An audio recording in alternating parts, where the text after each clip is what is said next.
This is the Crazy Over 40s Live podcast, where every Thursday you will have a pirouette of rotating co-hosts, including myself, Caroline Brown, that will delve into topics relating to the over 40s. Throw away this notion that you're going through a midlife crisis. We're going for a crazy over 40s life.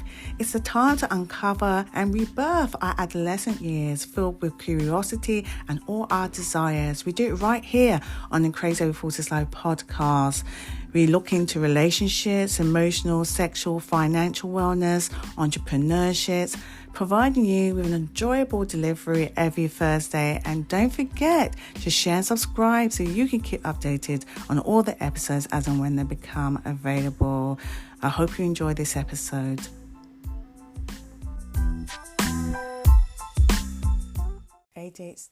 ADhD, last call for ADhD, or do you prefer to be called neurodiverse?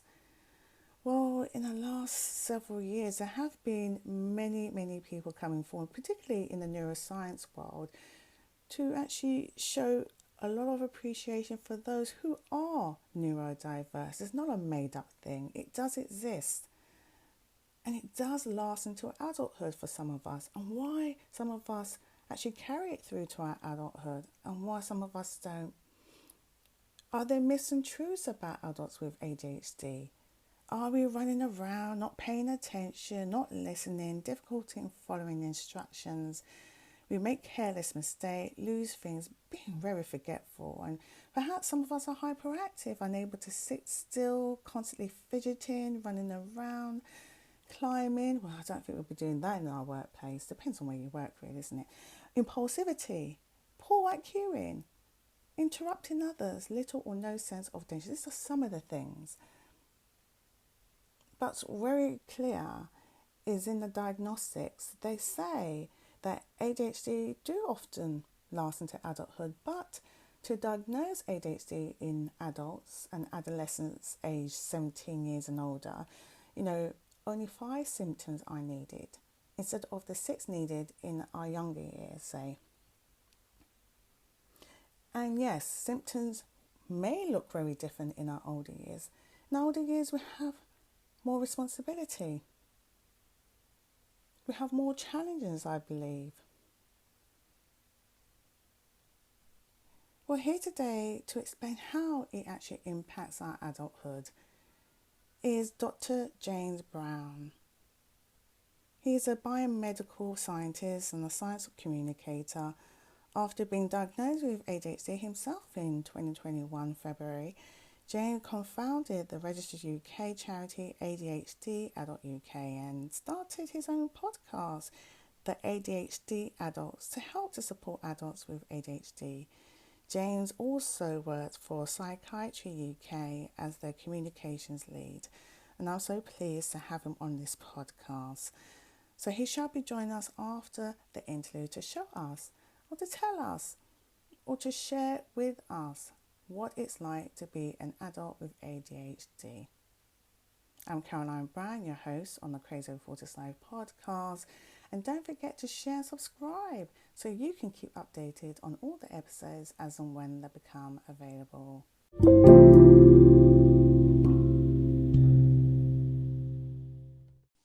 Well, listeners, as I said before, we shall be joined by James. Hello, James. Nice to meet you. Hi, Caroline. How are you?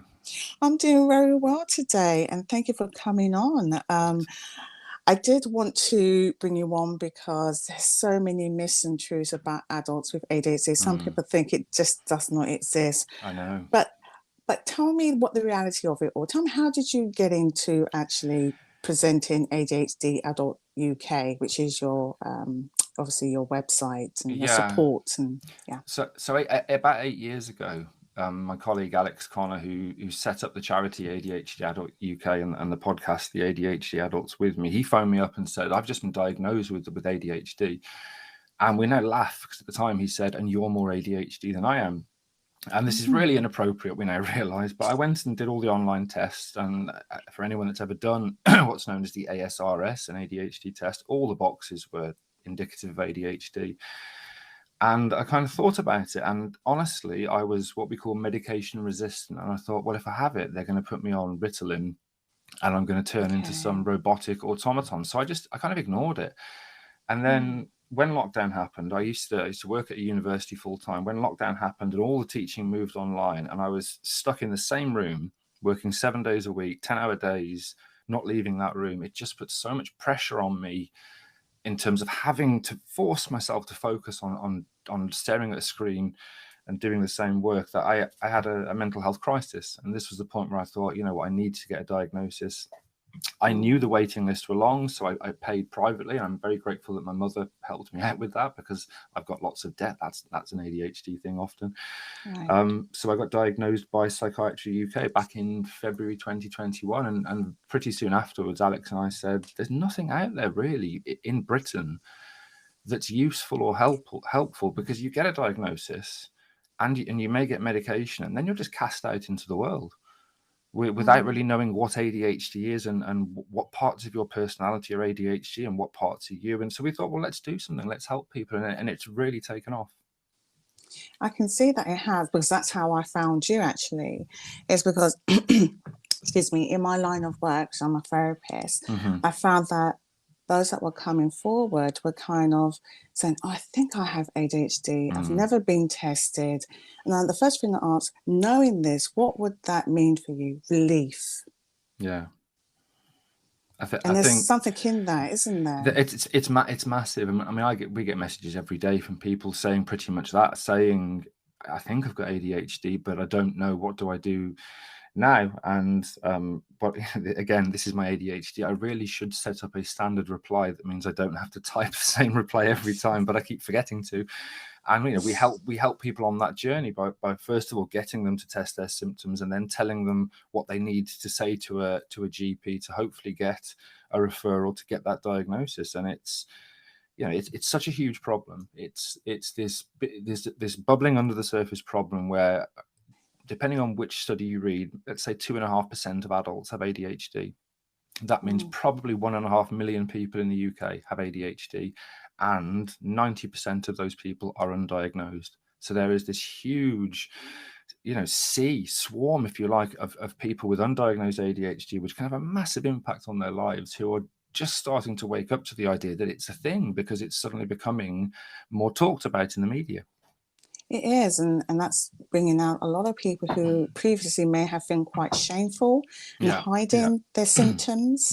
And that in itself brings a lot of stress. Has you found that in some of the people coming forward? I mean, loads. Even from my own personal perspective, I still have a rock solid identity that I'm a useless person who is unreliable, who's forgetful, who is unlikable, because I had, you know, 47 years or 46 years at the time of living like that.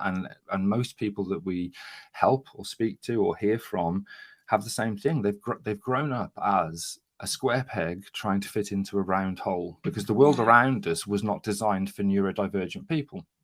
And that means if you aren't very good at sticking to deadlines, if you aren't very good at remembering things because you've got poor working memory, which is a part of ADHD, if you struggle to focus on tasks that are important, like your job, then it often leads to underemployment or unemployment, failure in relationships.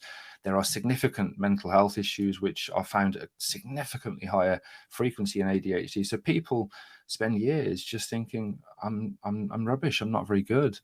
You know, I'm not. Why can those people do that and I can't? And that means that most adults with ADHD have low self-esteem, because we think we're not full people, we're not as good as everybody else, whereas in reality we're just different. I know someone who works as a pediatric consultant, and she has ADHD, and she says she keeps it hidden, you know, in case, you know, people say, oh, she's going to be absolutely dangerous at her work, even though she's been doing it for many years and kept it to herself. But there's a fear of that, isn't there? There is. So my co-host on the podcast, Alex, he did not disclose his ADHD until, I think, 6 months ago. So that was 7.5 years of knowing he had it and not disclosing it. And lots of people we speak to say, well, I don't want to tell my boss, or I don't want to tell my employer, because, you know, there's less chance I'll get a promotion, or they might sack me. Whereas actually ADHD is protected under the 2010 Equalities Act if it has a significant impact on your functioning. So you are protected from employers discriminating against you, and employers have to make reasonable adjustments to make sure you have a fair chance of being as effective at work as everybody else. So lots of people don't disclose it because there is a very real stigma associated with ADhD. Can I give you an absolutely awful statistic, Caroline? Oh, please do. We need to see the reality. So there was a study which was done, and it was a nationally representative sample. And in this study, 1 in 5 people said they would be very concerned if a family moved in next door and they had an ADhD child. That's 20% of people would be very concerned that an ADhD child would move next door. That gives you an idea of the level of societal stigma there is about ADhD, that it's seen as this psychiatric condition that is viewed more negatively than depression, that's viewed more negatively than other neurodivergent conditions. And that stigma means people don't want to be open and tell everybody because they have genuine fear that, you know, they'll have a negative reaction. I want to go in a little bit more about that, actually. Do you think neuroscience has actually helped the way people think about ADhD? It's such a good question.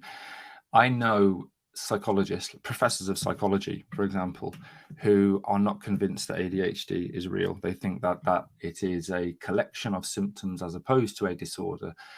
And if you look at the specific neuroscience, if you look at the neurophysiology, if you look at brain scanning, what we know is in the studies that have been done, most people, not all, but most people with ADhD have noticeable, recordable differences in their brain anatomy and their brain function. So we know this fact. We know that on average, an ADhD brain is about 5% smaller than a non-ADhD brain, although some studies disagree with this. We know that most of this difference in size happens in the area of the brain associated with what we call executive function. Those are higher learning skills like planning, working memory, task management, and that's why the symptoms of ADhD manifest themselves. So I don't think at a societal level it's helped because nobody's paying attention to this evidence, because there's no kind of blood test like diabetes. Therefore, people don't see it as being a real thing. But the strikingly odd thing, Caroline, is people don't question depression. No one says, "Well, depression's not real, is it?" And yet there's no objective blood test or other tests for depression. People don't query dyslexia. They don't query schizophrenia. They don't query a whole raft of mental health issues. But oddly, ADhD seems to stand out as this disorder that people don't really believe is real. Yeah, and it's kind of seen as quite a bit defiant, really. What is the cause of ADhD? Perhaps people maybe get a better idea if they know what the causes are.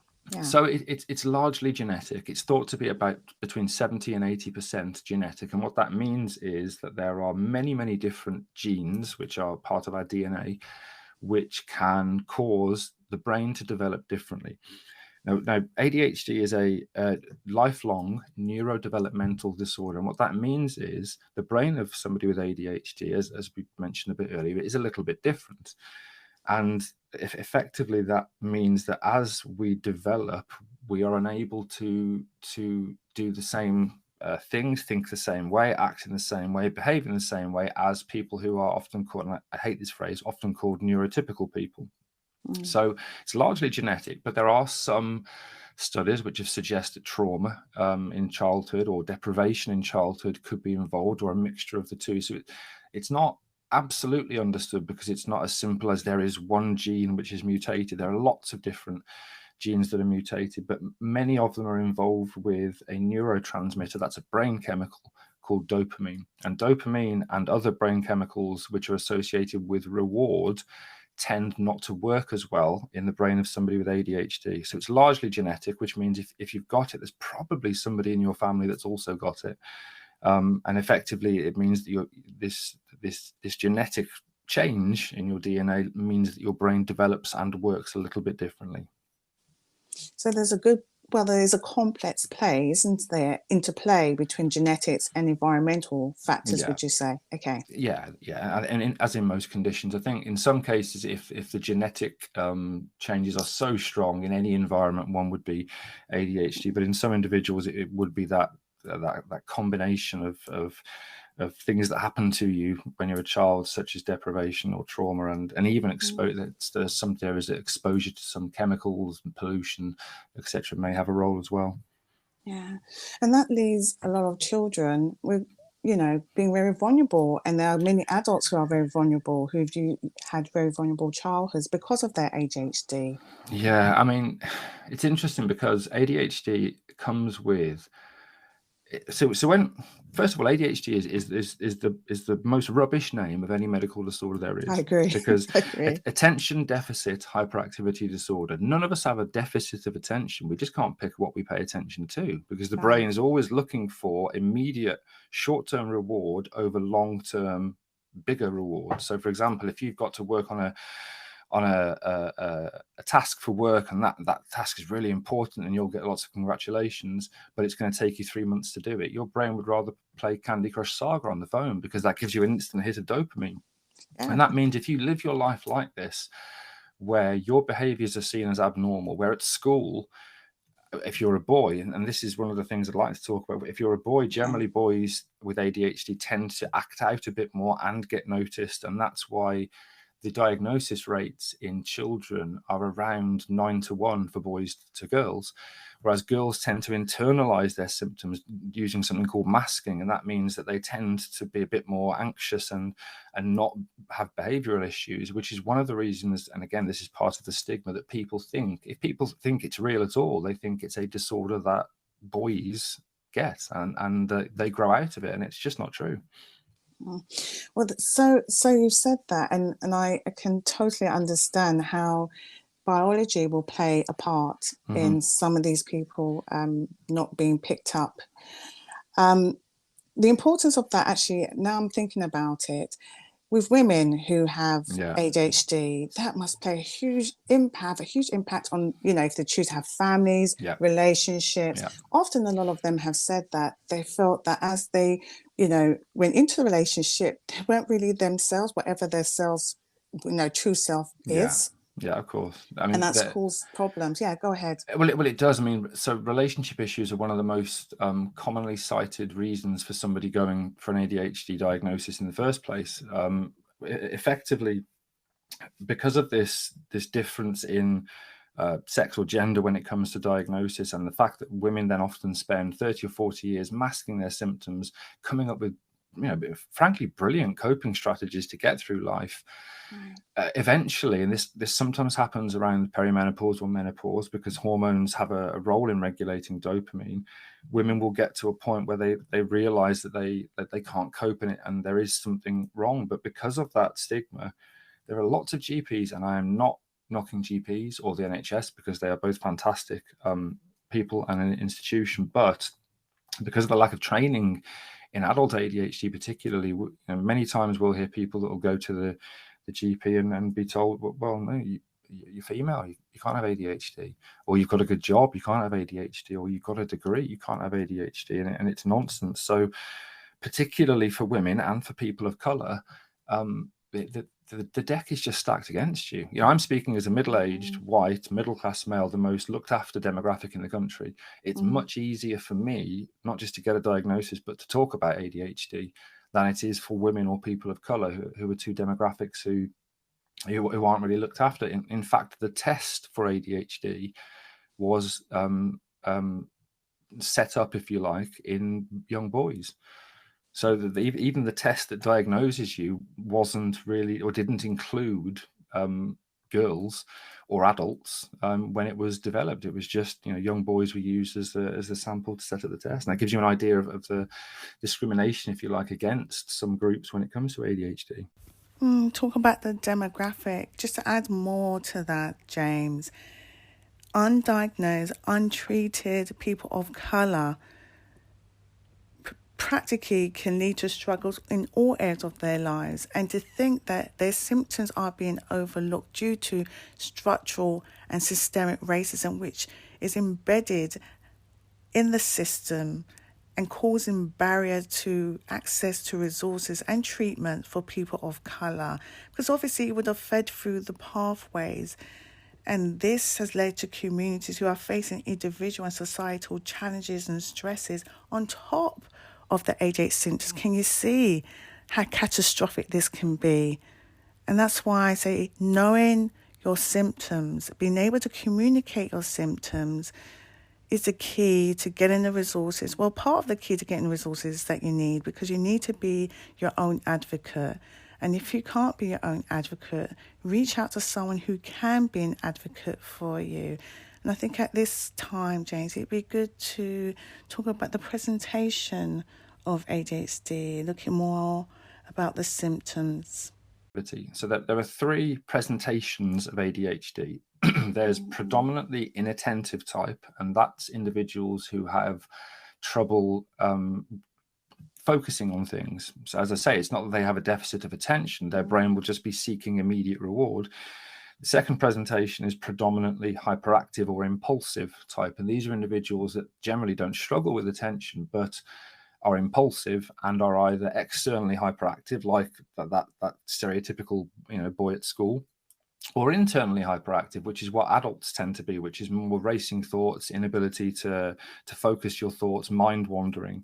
And then the final presentation is combined type, where there are issues with both attention and hyperactivity and impulsivity. And what you generally find is that as people grow up with ADHD, what changes is, if anything, the hyperactivity bit is that there's less external hyperactivity in adults with ADHD than there are in children.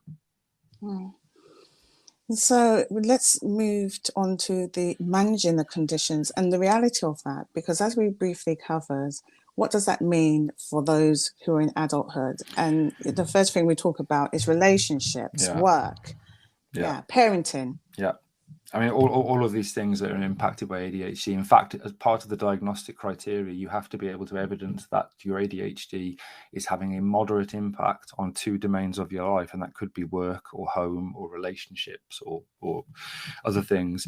And often it is in more than that. So what you often see is in undiagnosed adults, so these are people who've reached adulthood and then seek a diagnosis, they often have not just ADHD, but some coexisting conditions. So much more likely to have anxiety, much more likely to have a mood disorder, much more likely to have a substance abuse disorder, much more likely to have a gambling issue, more likely to be underemployed or unemployed, more likely to have relationships that they start and then stop quite quickly.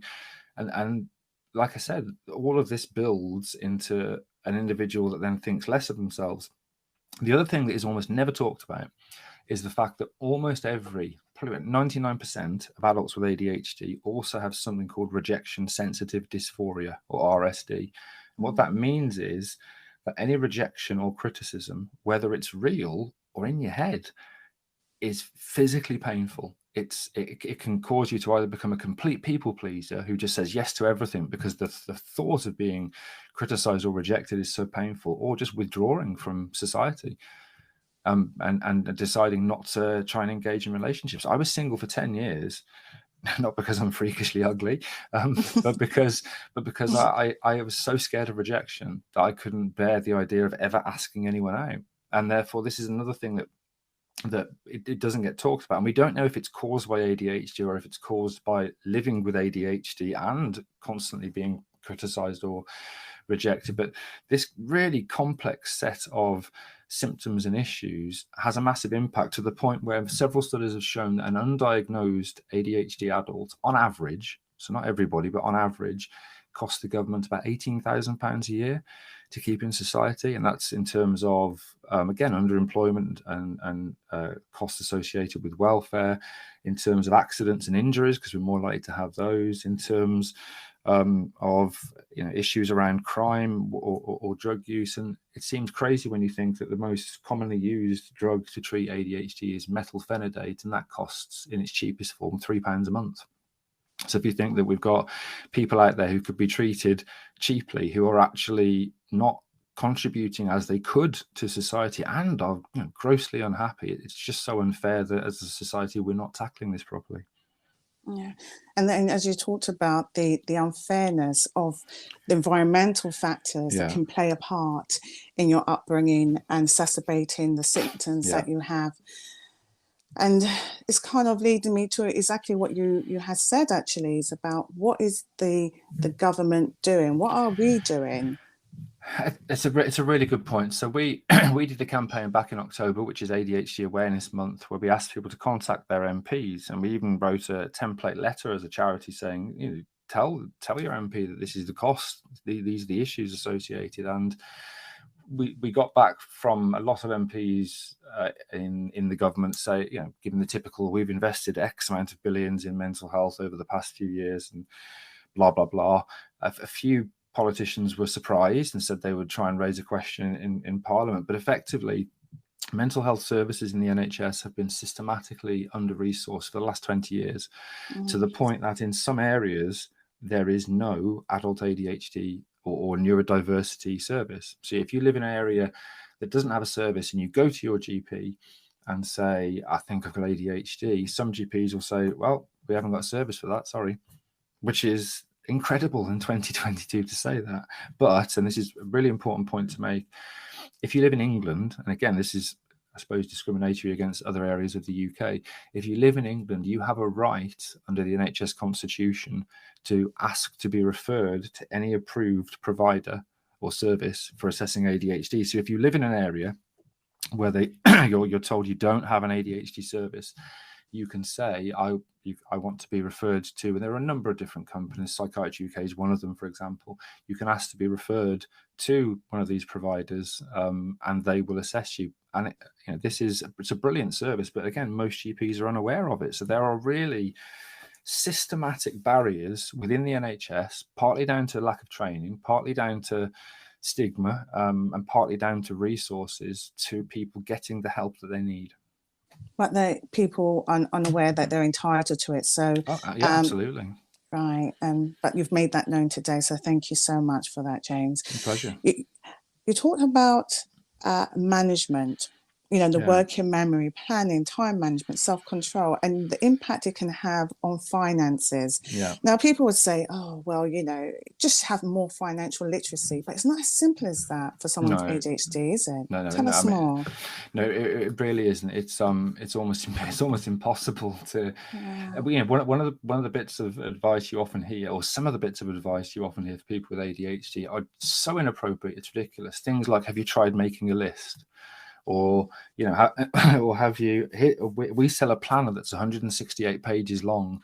That will help you organize your life, and it just doesn't work like that.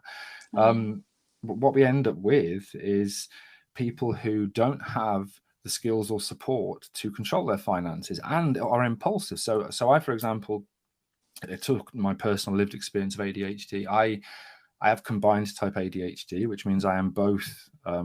I have issues with attention and with internal hyperactivity and impulsivity. And one of those manifestations is impulse spending.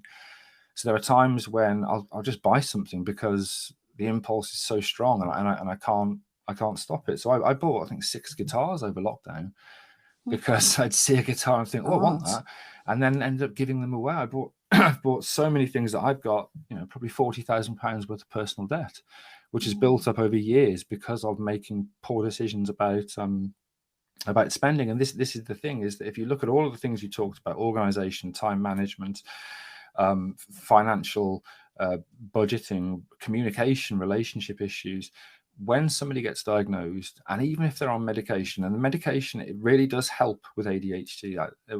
Lots of people are medication resistant, but for probably 80% of people with ADhD, it really does help. But it doesn't fix it. You're never cured. And therefore, when you're diagnosed and medicated, and like I said before, just cast out into the world, you still have issues with task management and procrastination and relationships, etc. So there are things that can help. ADhD coaching is something that lots of people try. Now, the weird thing is, because nobody's looked at it, there's no evidence that it works. But anecdotally, most people who've been coached for their ADhD will say, yeah, it definitely helped me. Explain more. What is ADhD coaching? So your listeners have probably heard of life coaching or executive coaching. Coaching is an interaction between individuals where a coach will use an individual's strengths to try and identify issues they want to solve, goals they want to achieve, and hopefully self-author routes to being happier. The difficulty is coaching is it's not any one thing. It's, you know, it's not managed or looked after by a professional statutory body, so anyone can call themselves a coach, whether they're qualified or not. With ADhD, coaching is often focused on those key issues. So it's about trying to help somebody build coping strategies for procrastination, or to try and help somebody understand what technology or support is out there for time management or for task management. And it's really also, and this is fundamentally almost the most important thing you can do, about getting people to emotionally accept that they have ADhD. Because one thing that we do, even when we're diagnosed, is we still self-chastise.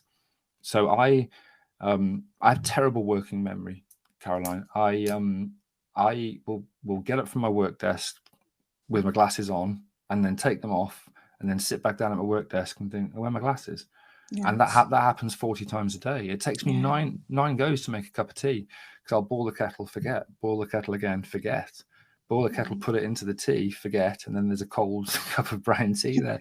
But do you find that it's exhausting? Don't you find it is? But it's exhausting. But I also end up hating myself a little bit for doing it, and saying, oh, why can't you just remember? And that self-chastising is really damaging. So actually, getting to a point where you can emotionally accept your ADhD and say, you know, it's okay. It's not me. I didn't choose to do this. It's just my ADhD. That's incredibly powerful, because then you reduce the self-chastisement, you reduce the self-loathing a little bit. And even that little bit of reduction in self-loathing or self-chastisement can make you a happier person.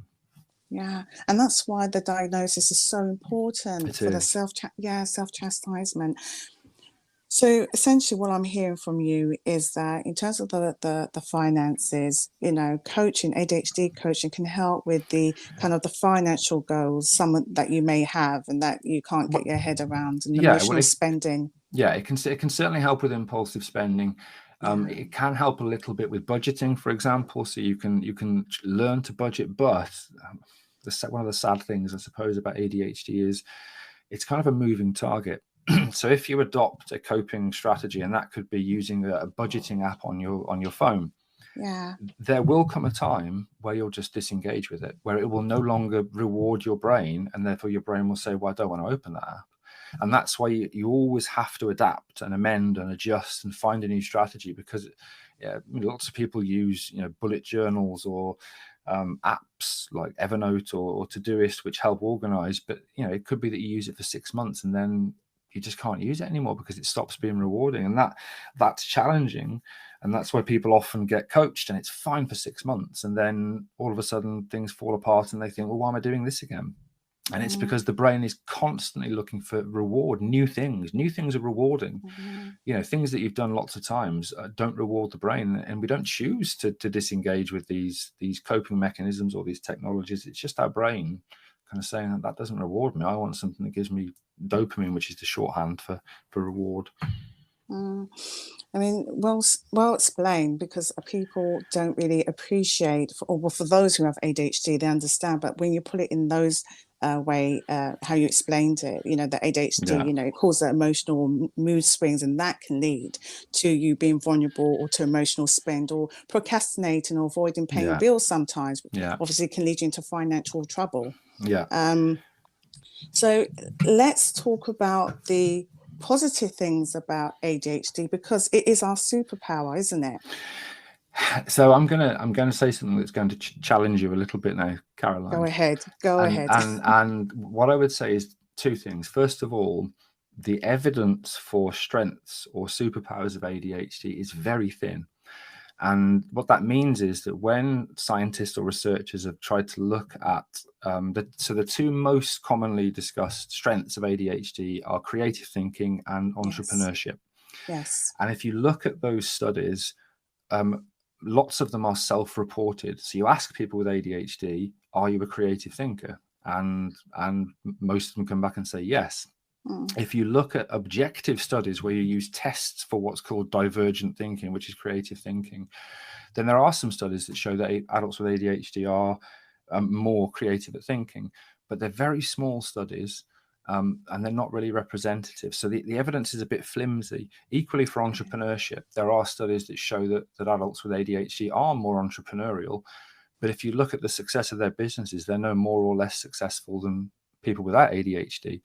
So the evidence on strengths, because Alex and I and what we do at ADhDsuport UK is as much as possible evidence-based, it isn't great. And the other thing is that if you have something that you say or you feel is part of your ADHD, if it's that you're really talkative or hardworking or whatever, what I would say is, well, you might just be really good at conversing, and you might just be hardworking. You don't know if that's you or your ADHD. And some people assign these positive traits to their ADHD when it could just be their personality.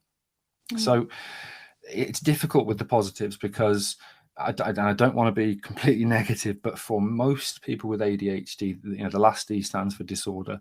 And for most people with ADHD, it can be a little bit diminishing to see people say, oh, my ADHD superpower is doing X, or I can do Y, when they think, well, I can't do that.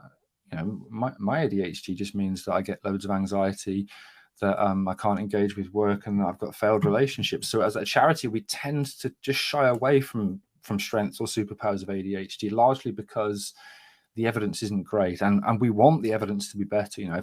If a really good study came out and said, yes, adults with ADHD are better at X than adults without ADHD, we would celebrate that and share it as much as we can. But the evidence is a little bit flimsy. Well, also, you talked about a little bit about that, about the evidence of ADHD, the research. I'm sure there's going to be more research done on this topic, ADHD, or the condition. And people say disorder, condition. What do you think is the right term for that? I think it will change. I think at the minute, so there's a I feel like the manual of mental health disorders, known as the DSM, and we're currently on the DSM version 5, is what controls what mental health or neurodivergent conditions are called, and what their diagnostic criteria are. For me, it's very much a disorder, and I would give it up tomorrow, given the choice. If somebody with a magic wand came and said, listen, you could not have ADHD tomorrow, I'd jump at the chance. And for many people with ADHD, it is a disorder. However, one of the really important points I'd like to get across is we're not all the same, actually. And there are people out there. Rory Bremner, the comedian and impressionist, is a really good example. He believes his ADHD is the reason he's successful, and that's absolutely fine, because that's what he believes. And there are lots of people who are entrepreneurs who have ADHD that say, well, I'm successful because of my ADHD, and that's fine. But there are also going to be people that aren't entrepreneurial or aren't divergent thinkers. We're not all the same, and that's really important, because if you look, for example, on TikTok, which has become, if you like, the place to go for ADHD, there was a recent study which looked at TikTok, whatever they're called, videos, I suppose, about ADHD, and found that 50% of them were misleading.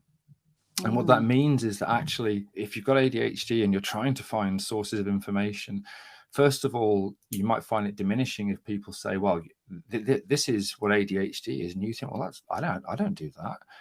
That can make you question your ADHD. It can make you feel fraudulent if people say that ADHD, not even positive things, if people say, well, ADHD means that I can't do something that's unique to that person. Well, we're all different, but because people don't know that, they can then feel fraudulent. And lots of people tell us, and I'm not even joking, lots of people tell us as a charity, I feel like I tricked the psychiatrist, which is, it's almost ludicrous, because the process to get a diagnosis is so difficult.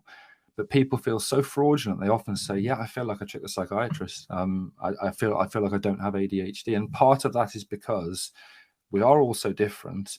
And if you just, look at the wrong source of information, the wrong person's account, and they describe ADHD in a way that doesn't resonate with you, you might think, well, maybe I've not got ADHD then. And it's really important for people to know that their ADHD is valid, their symptoms are valid, and we're not all the same. No, we're not all the same. And it's very interesting you say that, because, going back to when you talked about creative thinkers, we're all fantastic in the crisis, but I think they're all things that we had to build up resilience to cope with the symptoms. So naturally, we're quite great at it. I mean, coming to you has been a wonderful experience, honestly, Thank James. you. And I just want my listeners to know more about what your organisation has to offer, your charity, and how they can get hold of you. Brilliant. So we're on all the socials, and that's at all one word at ADhD Adult UK. So we're on Instagram, Twitter, even TikTok. We also have a website, which is ADhDadult.uk. And on that website, we've got resources, we've got information about how to get a diagnosis. We've got lots of things that people can find useful. Things like what's known as a task matrix, which is a way of organizing the way in which you can prioritize tasks. So you can get in touch either through social or through the website. And we also have a podcast which is called the ADhD Adults. It's a bit sweary, I have to be honest, Caroline. Naughty James. I know, but Alex and I are both authentic people with ADHD, and we wanted it to be authentic. So we've had lots of people say, I love the fact that it's British humour, because there aren't many British podcasts on ADHD out there. And so those are the different ways that people can engage with our work. Oh, I love you being authentic here today. Tell me, any parting words from my listeners? Yeah, what I would say, there's two things. What I would say is that whether you are diagnosed or not, if you feel you have the symptoms of ADHD, you're part of our community. So don't feel less ADHD because you're waiting for a diagnosis. And the second thing I would say, and I said this before, is you are valid. Your ADHD is valid. And if anyone questions that, whether it's someone on the news or a friend or a family member, it's difficult. But just remember, you are valid. And if you can say to yourself, I have ADHD, and accept that, it's a really powerful thing. Wonderful. Thank you so much for coming on the Crazy Over 40's Life podcast, James. That's my pleasure. As James said, you're part of a community. Don't leave yourself out. If you want further information about today's episode, you can. Instagram, Facebook, Gmail, the CrazyOver40'sLife.com website. On the next episode, we shall be joined by Angelo Council. He's a leading naturopath and menopause coach who guides women to embrace the changes that are happening to their body as they move through their menopause transition. She shall be here on the 13th of October. Let's talk menopause. And on the 14th of October, yes, the following day, we shall be joined by Kathy Abinethi, who is a specialist in menopause, the author of One Step Guide Menopause, and is director of menopause services at Peppy Health. She's here to show us how to manage your work life and menopause. Stay joined for that on the Crazy Over 40's Life podcast. And don't forget to share and subscribe so you can keep updated on all the episodes as and when they become available. And I'm your host, Caroline Brown.